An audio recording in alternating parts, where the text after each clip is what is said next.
हेडलाईन्सचे प्रायोजक आहे NBC bearings, लांब पळण्यासाठी। देवेंद्र फडणवीसांच्या राजीनाम्याबाबत तुर्तास निर्णय नाही। शपथविधीनंतर फडणवीसांच्या राजीनाम्याबाबत निर्णय होणार, सूत्रांची माहिती। उपमुख्यमंत्री देवेंद्र फडणवीसांनी घेतली अमित शहांची भेट। फडणवीसांनी दुसऱ्यांदा घेतली शहांची भेट। देवेंद्र फडणवीस राजीनाम्यावर ठाम, सूत्रांची माहिती। दिल्लीमध्ये प्रफुल्ल पटेलांच्या घरी एकनाथ शिंदे, देवेंद्र फडणवीस, अजित पवारांची बैठक। अमित शहांच्या भेटीआधी पार पडली बैठक। भाजप अध्यक्ष जे.पी. नड्डांच्या निवासस्थानी एनडीएच्या नेत्यांची बैठक। बैठकीमध्ये खातेवाटपावर चर्चा होण्याची शक्यता। मुख्यमंत्री एकनाथ शिंदे, अजित पवार देखील बैठकीमध्ये उपस्थित। अजित पवार गटाकडून केंद्रात 2 मंत्रिपदांची मागणी, एक कॅबिनेट आणि एक राज्यमंत्रीपदाची मागणी। मंत्रिपदासाठी सुनील तटकरे, प्रफुल्ल पटेलांचं नाव चर्चेत।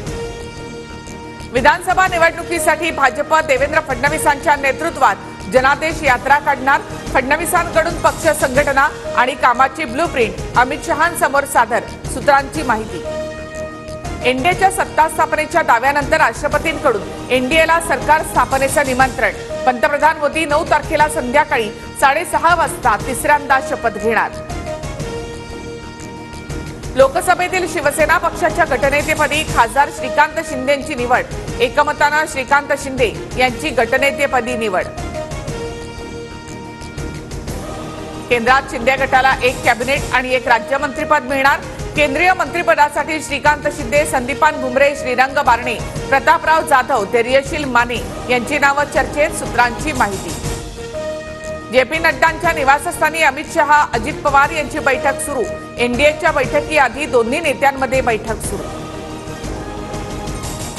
मोदींनी देशाची सेवा केली, नितीश कुमार यांच्याकडून मोदींचं कौतुक।